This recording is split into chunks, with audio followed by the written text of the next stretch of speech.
So today's video is going to be a little bit different.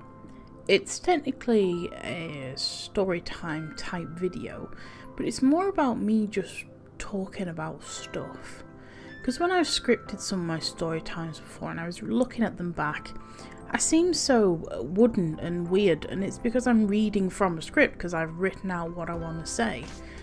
But I think I work better when it's just off the cuff, where I've got like a vague notion of what I actually want to say, rather than writing out a script that ends up more like a performance in a weird way. So this video, I've kind of decided to talk about history in a way. Because on screen I'm drawing two Viking ladies warrior and her shield maiden, because you always see the man and the shield maiden, so I've basically drawn lesbian Vikings as my idea. I'm sorry if you can hear my hamster, by the way, she's snuffling in the background. Whenever I go somewhere historical, it could be somewhere as mundane as a church, which I don't go very often, to be honest, because, you know, I'm not very religious. But I always have this feeling of who walked here before me. And I don't mean like Doris, who was doing her shopping and she walked past me, or past where I was. I don't mean that. I'm talking about the people, you know, 100 years ago, 200 years ago, 500 years ago, 1,000 years ago, who walked right here where my feet are. Specifically, I remember when I went to Paris with university in my first year, which, thinking about it now, that's a pretty bloody cheap holiday. I mean, yeah, it was only like a couple of days, but still, it was like 150 or 60 quid. Like, that's pretty good, to be honest. Anyway, we went to, specifically the Louvre is the one I remember the most. Now, I know that's not like at least the main bit where you first walk in, which is quote modern. It's not the old building that surrounds it, which was fascinating. But I specifically my thought was triggered on the Da Vinci Code, because there's a whole reveal, which I won't spoil for you, but it's an amazing film, go watch it. But there's a whole scene where he stood in a specific place. I didn't stand exactly where he stood, because you couldn't, but I stood underneath. And I was just stood there and I thought, this is mental. Like, I know Tom Hanks isn't some historical figure, but it set off this train of thought of going like, he stood pretty much where I'm stood right now. That's crazy to think about. Some person that I've never met, and the odds are very slim of me ever meeting him. But for a brief, like, part of the world, we both stood there. Isn't that weird? I said this to my friend who thought I was mental, but it started me thinking. The more we walked around the Louvre, I kept just thinking, who stood here before me? And it was even more impressive when I went to see the Mona Lisa.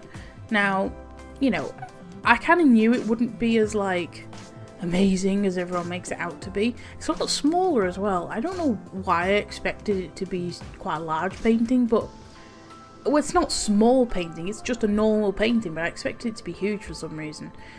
But, you know, it's basically behind this, like, glass box type thing with a bloody VIP rope around it, and you can't actually get close to it. Which, kind of made me sad in a weird way. So many people were clamouring to look at it. No bloody line, how disorganised. The furious English in me was just like, ugh, why is there no queue? But I just thought, would the painter really want it here? Trapped behind a box? Now I get they're obviously protecting it, but I don't know, it just seems so weird.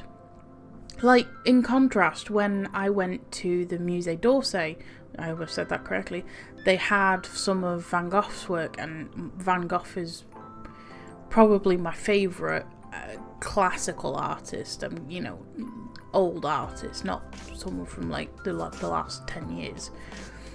And I stood in front of one of his paintings, like right in front of it. Like I could have licked it. I wouldn't, obviously, but I could have. I was right there, right in front of it. I could reach out and touch it if I wanted to.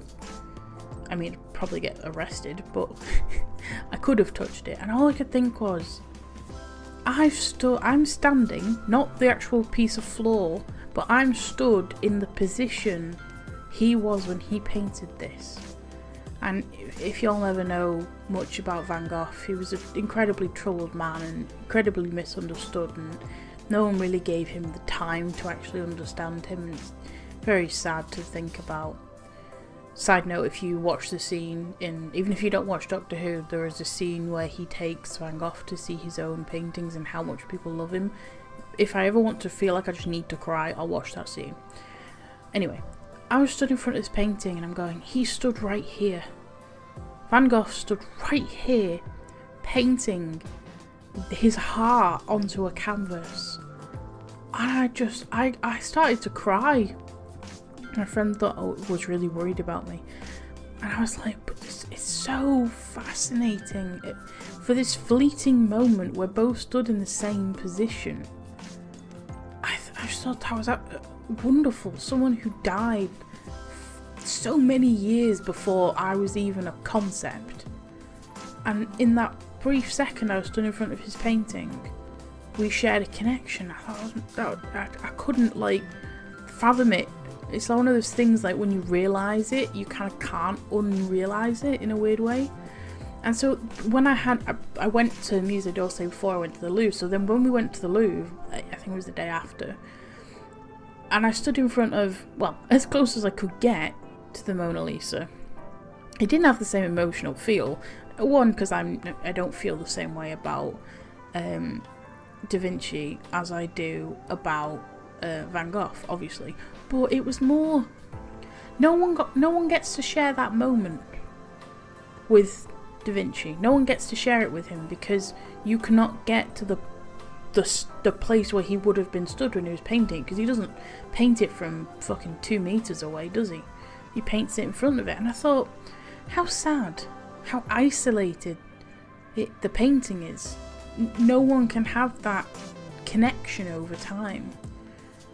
I just thought it was, I don't know, kind of sad and kind of just depressing a little bit. You know, that every other painting, you know, people get to walk in front of it and stand fairly close and observe the beauty and the master work of each brushstroke and share that connection with the artist. And then the Mona Lisa's just trapped behind a piece of glass. Two fucking meters away from anyone. Yeah, it's quite sad. But I always have those feelings like, who was here before me? Who paved, who was right here? Like, even down to like, who made this road? You know what I mean? Like, it's so crazy.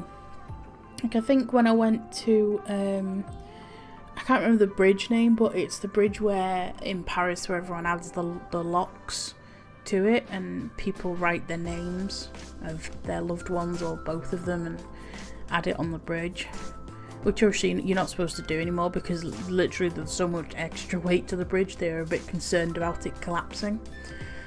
But I was thinking, all these couples in love added all their locks to this, and people walk by it every single day.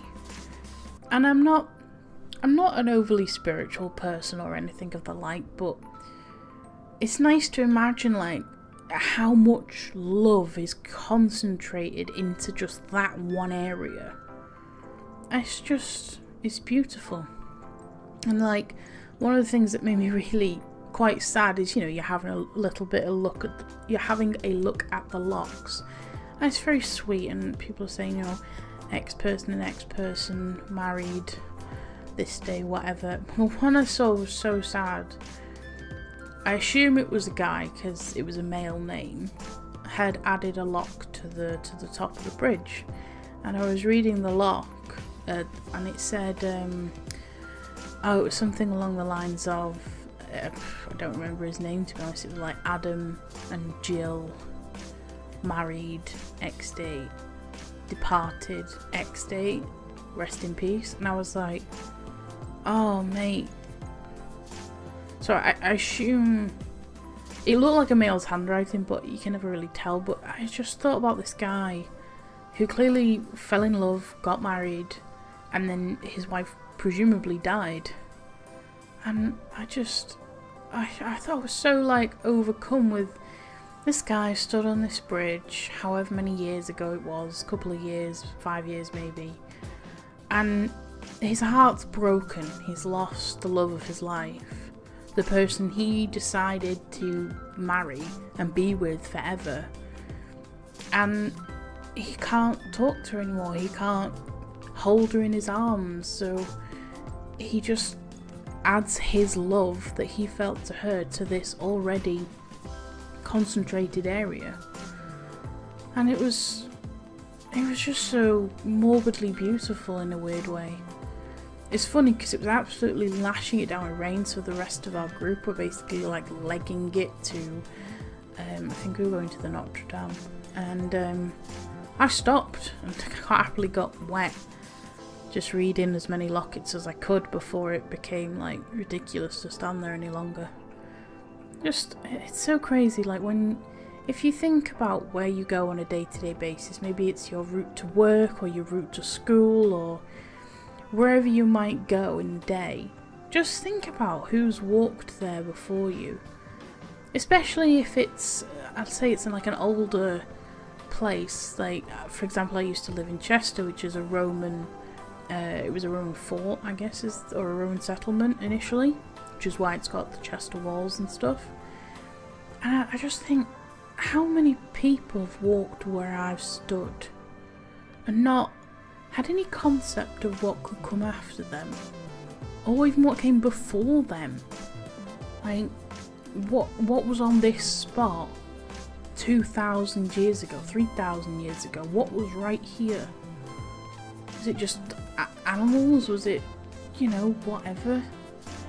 What died on this spot? What made this, you know, like when you walk through a park and there's loads of trees and flowers and stuff, what made the flowers grow? Who died? What died here that fertilized the land? And that's a bit morbid, but it's really interesting. When you next go somewhere, take a second to just appreciate where you're currently stood and who was there before you, and especially who might come after you, and just appreciate that at least you're there now, and just enjoy the thought of life goes on, I guess. Anyway, this has been a bit of a rambly video. It's different. I'm interested to see how it comes out, but as a new YouTuber I'm kind of trying all different things. But I have enjoyed just sort of talking. I feel like this is when my best thoughts come out. I feel like when I try and force it and write it down, it doesn't happen. Anyway, thank you so much for listening and watching the drawing unfold. My lovely lesbian Vikings. If I like this, I think I'll do more of it in the future. But yeah, like, comment, subscribe and all that stuff, and I will see you in the next one. Bye!